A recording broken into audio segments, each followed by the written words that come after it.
Good morning. This is Karen with newclevelandradio.net. It's time for Avoid the Maze. And today, my guest is coming from Ireland, a place I've always wanted to go. It's funny, Chris, that we should be talking about Ireland because my mother-in-law had Irish roots, but her mother, for some reason, just denied it.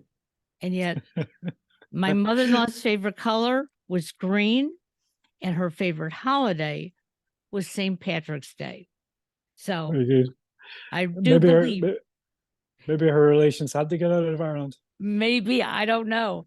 But it's always fun doing these podcasts when somebody is coming from the other side of the world to talk to us. And it just shows us how technology just has brought us closer and closer together. Totally. So my guest today is Chris Donaldson, and he's a writer. He's just a little bit about everything, and you've traveled extensively. And before we got started, we talked about very briefly that your journey when you started, you had one destination to go and you went to another. So let's talk about how life has changed over the years. Yeah, well, the story in my book is called Going the Wrong Way, which is really due to me trying to get to Australia and ending up in Argentina. So you can't go much further wrong than that. But it started off, as you say, I was born and bred in Ireland. I grew up in the 70s in Belfast, which wasn't really the best place to be. On reflection, it was in the middle of the Troubles, and like a lot of young guys, all I wanted to do was get out, get away. Sure. As people have been doing from Ireland over the years, I suppose. But my idea was to ride motorbikes. I was always into motorbikes, and to ride my motorbike to Australia. But don't ask me why. It was just a notion I had in my head. And I'd planned this through my school years, my university. And then in 1979, October 79, I left Belfast, got to London. And if you're old enough to remember, the American embassy in Iran was taken over by the Iranian Revolution. Right. Which basically stopped me in my tracks before I left, before it hardly started. So I couldn't go to Australia, and I had to think, it was getting into the winter, I had to think of somewhere else to go. So I ended up going to South Africa, through the Middle East, through Israel, Syria, Jordan, which were tricky places at the time, and then down across the Sahara through Egypt, into Uganda, and down through Rhodesia, Zimbabwe, Rhodesia. There's various civil wars going on in Africa at the time. It was a pretty tricky spot. I managed to catch a lift on a yacht race coming back to Europe, and the sponsors were a shipping company, so they shipped the bike to the States for me. And I enjoyed traveling around the States for 6 months, across Canada, down the East Coast, worked a bit, and then ended up in South America. And it was a journey I was 21 at the time, so it was very much I didn't realize it at the time, but it was a sort of coming of age event for myself. It taught me a lot of things, how to look after myself, how to motivate myself, and how to have the resilience to get through times that are tricky, you know? Sure. I mean, I think back to my youth. So we're about 10 years apart in age. And when I was growing up, the most excitement I could think about to go travel maybe was to go to New York City. But I found that as I've been doing many of these podcasts, that there was something about the 70s that intrigued the youth of the 70s to just get up and explore. Mm-hmm. So what was your true motivation that, hey, I'm just going to go and hopefully I'll get to Australia, but if I don't get there, I'll go somewhere else. Because me, if I was going to travel to New York and couldn't get there, I would have just stayed home. Yeah. I think it was a lot to do with Belfast just being in the middle of the Troubles. There was, we went to school in the middle of Belfast. You could see bombs going off at the school windows. You Mm. could hear the shutters of the building. Um, and it was a realization that that wasn't going on everywhere in the world. That there was other places like Australia, the States, that were much more peaceful. People were having a good time without that aggravation that we had. When I think back now about the what we went through, it was a very strange place to grow up. I sometimes wonder, I've got two kids myself, and the thought of sending them into the city, middle of the city center, where you didn't know if there's going to be a bomb or a car bomb or whatever, shooting, whatever going on, would sort of horrify me. I think people were much more laissez-faire in those days. Whether it's just there was four kids and the parents didn't mind losing a couple of us, I don't know, but they certainly never stopped Wow. them sending us into the centre of Belfast. But certainly, I know parents were much more easygoing in those days. You didn't have cell phones. Everybody's tracked. Everybody knows where everybody is. Right. These days, we were talking about technology and the good side of it and the bad side. Certainly, everybody's much safer in a certain way, but everybody's more neurotic about getting in touch with people. If you can't find somebody, where are they? What's happened? What's happened? So there's different ways to look at it. But it was just a need to get out and to get away and discover myself as well as discover the rest of the world, I think. Sure. But you went to some places during this journey that probably were more dangerous than if you would have stayed in Ireland. Because Ireland, you probably sort of maybe knew where the safe spots were, but you went into the Middle East, and the Middle East is always a hotbed. So, did you have an idea of where the safe areas were, at least, if there were No, any? no, I had no idea at all, to be honest. So, which is looking back, was one of the beauties about the journey. I'd planned to go to Australia through India, through Turkey, Iran, Pakistan, and India, and then ship from there. So I'd done a lot of research on those areas and how to travel through there. But because I'd left without suddenly deciding to go to Israel and Syria and Jordan, places like that, I'd done no research. So I didn't know any better.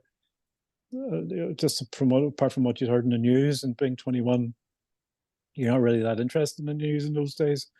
More interested in beer and girls and stuff like that, and motorbikes. So it was a bit of a shock to the system, and I saw that there was a lot of places that were much more dangerous than Northern Ireland. But I do remember being in South Africa and staying with a family, and one of the kids saying to me, "God, you come from Belfast? That must be really dangerous." And I'm thinking, this is apartheid ridden South Africa, So people always think things are safer where they are, what they don't know. But Exactly. certainly, my lack of knowledge about where I was going was a great um, advantage in a lot of ways, though it did get me into a bit of trouble along the way as well. Um, Technology now, everybody knows everything what's going on in the world. If you want to know what's happening in the next city, you just Google it and find out. You're Um, in those days, as you know, you didn't have that. You would have had books and maps, but I didn't have the books that I had were for the wrong place. And even at one stage, going down Africa, I actually drove off the edge of my map. I didn't know what country was next. As well as that, the situations can evolve, and when you're traveling, you don't. In Africa, you wouldn't hear the news for maybe a couple of months. So you would get to Uganda. I got to Uganda, it was just after Idi Amin had left, and so that was one civil war finished, and they were just about to start another one. But ignorance is bliss in a way, because you can get through these. You don't have to make a dangerous decision. You just end up where you are. uh, I think the world has lost a little bit of its spontaneity, because everybody knows where everybody is. Everybody knows what's going on. You can book your hotels on booking.com, or Airbnb is everywhere. It's very hard to cut yourself off the way you used to. right, exactly. I mean, I know people say just turn off your cell phone and you'll be fine, but there's always somebody else with a computer or a cell phone Yeah. or an iPad, who is telling you what is going on in the world.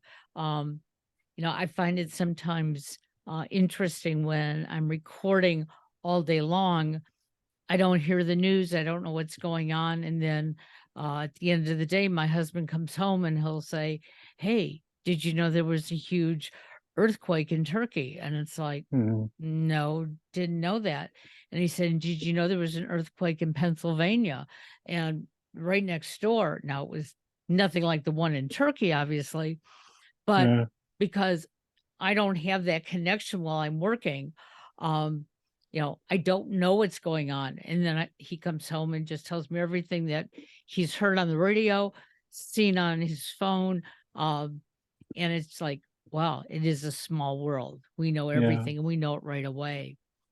And it's nearly like a drug. You have this need to know this information, even though it's of no importance to you. It's nearly like people check the news every hour on the radio and they come back and watch TV. It's nearly like a need. People have this need to find out what's going on.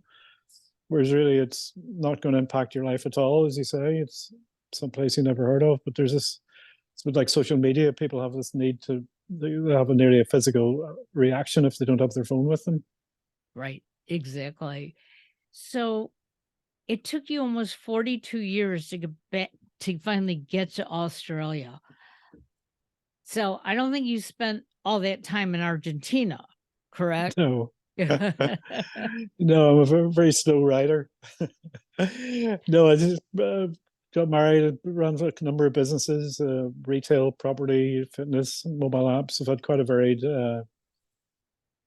um, quite a varied career in different projects. I got caught up in the banking collapse about 10 years ago, whenever the property prices of my Right. properties got taken over by the bank. And I ended up self-litigating and getting them back that way because there's no money to, I had to go, went from being reasonably wealthy to having to basically being on the blocks. So nothing but what I had in my pocket. And I found that the resilience that I'd learned driving across deserts and driving through parts of Africa was a great benefit, great help to uh, keeping me focused on what needed to be done and fighting against a lot of big odds of giant banks. It's very much a David and Glass battle, even the legal channels, even to get through that. So, one of my mates was talked about maybe I should write a book about that because there's not very many people have succeeded against the banks when they decide to foreclose on you. Sure. And I thought, well, actually, I've got a better story I could write, which would be I started writing it 40 years ago and never got it finished. So I decided to write the journey of going the wrong way, first of all. And I'm not a person who was never very intellectual at school. I was never top of I was bottom of the class in all my English and uh, English language classes. So it's not writing a book was not something that came naturally to me, but I was able to go online and learn about it online. There's courses available, and the book's now it's been a bestseller on Amazon quite a few times. It's been very successful. So, certainly there's a lesson there. If you I think there's a book in everybody, and there's no reason why anybody shouldn't. Everybody's got their own individual story to put it down and put for prosperity, if nothing else. Well, and that's why we do this podcast. And we call it Avoid the Maze for a couple of reasons. First of all, you know, we walk through this maze of life, and some of us, when we hit the wall, we just stay there. Yeah. It's like, I can't go anywhere else. You know, I'm not smart enough. I don't, have anybody to help me. We make up all these excuses. And I was like that a good portion of my life as well. Everybody else around me I thought was better, smarter, more equipped. Um, but then I started hearing other people's stories, and it's like, I'm just like them. They're just Mm-hmm. like me. There's little things that are different, but for the most part, you know, we all want to get through this journey of life. And when we get to the end, um, if we can sum it all up, We want to feel like we had a purpose while we were here, and Hmm. everybody's purpose is going to be different. Um, you prove that part of your purpose is sharing your journey so other people, can relate to it, maybe learn from it. Um, and I think that's really, really important because one of the things that we talked about before we came online is back in the 70s, you were a young kid and the world was your oyster. You could go anywhere, probably do anything. 42 years later, many of us are in a situation where we think that we can't do things because of our age and how other people perceive us. And Hmm. there is a big issue in society identifying us as too old to work or not as competent. But I think we have to start letting people know that no matter what our age is, we all have value and purpose. Hmm. What are you seeing as you wrote this book? Um, how much do you think you really changed between the day that you wanted to go to Australia and when you finally got there? Well, I've, as far as the journey is concerned, I haven't actually got to Australia yet. What I've done, what happened a couple of years ago when I published the book, one of my friends said, "Well, you never got to Australia on the bike; you got everywhere else. But why not have another go at 64, 63, 64, and see if you can do it now? Take our bikes to Australia." So I thought about it, and I still have the original motorbike. I'd never sold it, so I thought it's been interesting to put another layer on it and take the original bike with my original self, albeit we're both 40 years older. So we decided to go. There's a number of obstacles in the way. One of them was I was diagnosed with Parkinson's shortly before that. So, as you say, you sort of get to this stage in life, you think, well, is that me done? So all I'm good for is sitting in a chair, watching life go by. I thought, no, there's got to be more to it than that. So we worked out that I could still ride a motorbike. I can still do a lot of these things. I've got work and I've got family, so we go away for 2 weeks, park the bikes up somewhere, come home, look after business at home, and 2 months later go back out again and pick them up and do another stretch for 2 weeks. So I basically rode across Europe, to Israel, to through Turkey and Iran, to Dubai, and then through Pakistan, Iran and Pakistan to India, and then to Nepal in 2 week stages.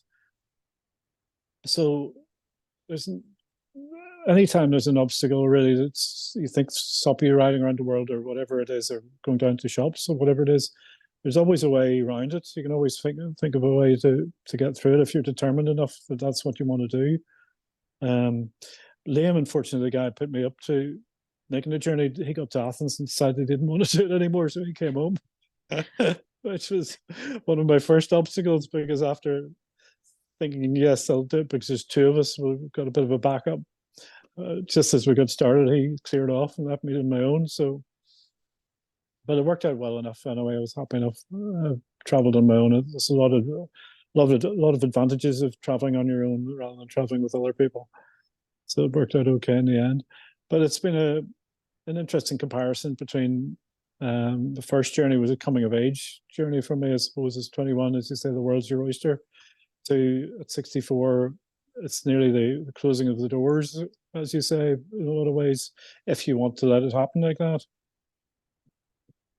And it's impressive to hear as we all get older, we all have some medical issue that may attempt to slow us down, or doctors tell us it's going to slow us down. Um, but there are people like yourself who say, hey, I'm still up and able. I'm not going to just sit in this chair and, wait until it takes me over. Um, and that's another message that I hope that our listeners get. It's not easy. getting a medical diagnosis like Parkinson's or cancer or heart disease, the first thing many of us think of is, oh my gosh, my life is over. But it's not until the good Lord calls us home, so to speak.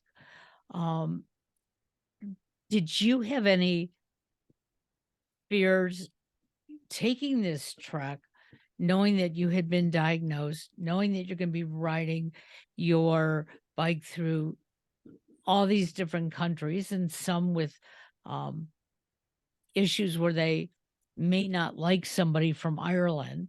Um, were you prepared? Did you? Everybody likes people from Ireland. Oh, good. I love that. Um, do they all think that you're the leprechaun with the pot of gold? Something like that. Yeah. No, sorry, go on. But were you prepared knowing that, with your diagnosis, your age, and a few other things, that this journey may not be easy, and especially going through some very volatile countries? Yeah, well, you set off on a journey like this. One of the things you're going to be sure of is the uncertainty of things. You're putting yourself in the position that you don't know what's going to happen tomorrow because you don't know what you're going to meet. You can do a lot more research than we used to do, certainly. But there's still the strange things can happen. The original intention was to go from Israel into Jordan and through to Saudi, but they wouldn't let us across the border for some inexplicable reason. So I had to come back to Athens and go through Turkey and Iran. And lots of other things happened along the way that are just, you're not expecting it. Then there's the obvious, you're in a 45-year-old motorbike, which again, a wee bit like myself, is not in the fresh burst of youth. But yet again, there's nothing to stop a 45-year-old machine still working the day it worked yesterday, so why not work tomorrow? But there is the uncertainty of that. Breakdowns, accidents, or some border posts or somebody taking a dislike to you. So you got to accept that you're putting yourself on the line, and the uncertainty of life could happen to you. But that's the beauty about it, because I think Western life is society hammers into us that we shouldn't take risks. We shouldn't put ourselves out of our comfort zone. We should sit and watch Netflix every night. And I think COVID is a lot to answer for that as well. But it's you're having to throw that all aside and say, no, I'm just going to go for it. So how did your family react to this trip? Because, 42 years later, like you said, on a 42-year-old motorbike, there he goes. And you did it all on your own. You didn't even ask any of the family to go with you. Well, I've got a very understanding wife. She's been very good, and it's been certainly it was much easier when I was 21. I didn't have the ties and the binds of that. I could just disappear off, and you didn't care about your parents really. Obviously, no, as a parent now, I know they must have been biting their hair, pulling their hair out, wondering where I was, because they wouldn't hear from me for 2 or 3 months at a time.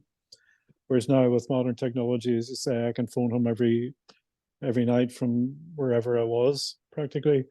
You're never more than a phone call away. So it's a lot easier to travel these days than it was in the 70s and 80s, but yes, it's understanding wife, having a good relationship with your wife and your children. I suppose if she knows my foibles at this stage as well. Well, luckily you had all that understanding and that support, because so many of us don't even risk telling our family of something that we want to do. Yeah, we hold it in, or we use them as our excuse not to. And maybe some of us have to take a little bit of advice and from you. And, if it's something you want to do it, because life is going to go on no matter what. Yeah. And to let it pass you by uh, is a tough one, a very tough one. Um, not that my son has traveled around the United States or anything like that, but um, he'd been working here in sports in the Cleveland area, and he knew that he had to expand his wings. And he moved to Dallas, Texas, and he's down there.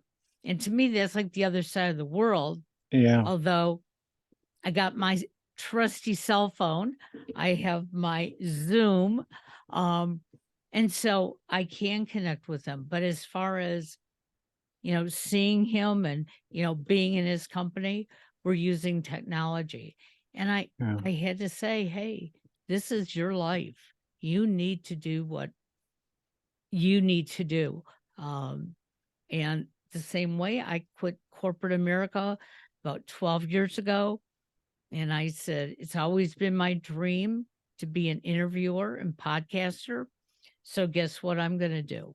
And Mhm. that was a big step because that Yeah. was a lot of money I gave up. Stepping into uncertainty. And Absolutely. I think people basically enjoy uncertainty. We enjoy risk. We enjoy adrenaline. We get a buzz from going to the Big Dipper and that sort of thing. But life is so controlled now. It's so regimented. We need to go on a Big Dipper to get the buzz that we really need. Um, Riding around the world is a bit extreme, certainly for a lot of things, but it's there to be done if you want to do it. There's no reason why anybody can't do it. You just need an understanding wife, and I suppose not just understanding. The fact that we've been together, we made the right life choice. We understand. She understands the benefits of travel and getting away. We traveled a lot together ourselves in the past, so it could be difficult if you're not in the right place, I suppose. Everybody has everybody has the problems that they'll have to, their own individual problems that they'll have to get over to do a journey like that. So you have an understanding wife. Do you have children? Yeah, I have So, two girls. so are your girls even half as adventurous as you? Well, one of them's still at school, but the other one has been talking to NASA about getting a job as a geologist in Texas and Mississippi. And as a parent, you're thinking it is a difficult decision because, as you say, you don't want them to disappear to the other side of the world, but yet you want them to do well. You want them to progress in life and to achieve things and to learn things. So half of you is saying, "Yeah, go, go, go," and the other half is saying, "No, don't." So I think it's a situation most parents will come, or a lot of parents come to. Yep, Um, you want them to get out, see the world, but you don't want to lose contact with them either. So it's another difficult one that you just have absolutely. to push them and say, "Go for it, guys." Absolutely. Um, like I said, when my son moved to Texas early December, um, I had this brave face on until he got in the car and started pulling away. And I Yeah, just stood there with my husband. I couldn't cry because I was excited for him, but it was like we didn't even know when we were going to see each other again. I mean, yeah, we knew we would, but he's starting a new job. He's not going to be able to turn around and come home. Um, and so, I too had to remind myself, you know, I picked up and moved away from my family for various reasons. I still got to see them, not as often as, if I had lived in the same city, but I chose my life and it mm, works out. And so I'm sure for your daughter that will as well. And you'll come to the United States and visit her, and she'll come back and visit you. exactly. Yeah, So again, to our listeners, the whole idea again of avoid the maze is not to avoid life, but to avoid not working through the obstacles. And you certainly did that when you were traveling. You saw the challenges and you saw the obstacles. Yeah, I can't cross the border to go to Israel. I got to go a different way. You weighed them and you did it. You didn't just say, oh, now I got to turn around and go back. So your story is wonderful. You said that we can purchase your book on Amazon. Yes, it's going the wrong way by Chris Donaldson. It's on Amazon.com. It's on. You can buy it direct from my website as well, Chris Donaldson.world. But in the States, Amazon's probably the best bet. We love them and hate them. And we're going to have all this information in our show notes. So for those of you listening, don't hesitate to go out and purchase the book. Follow Chris on his website. And to everybody out there, enjoy life.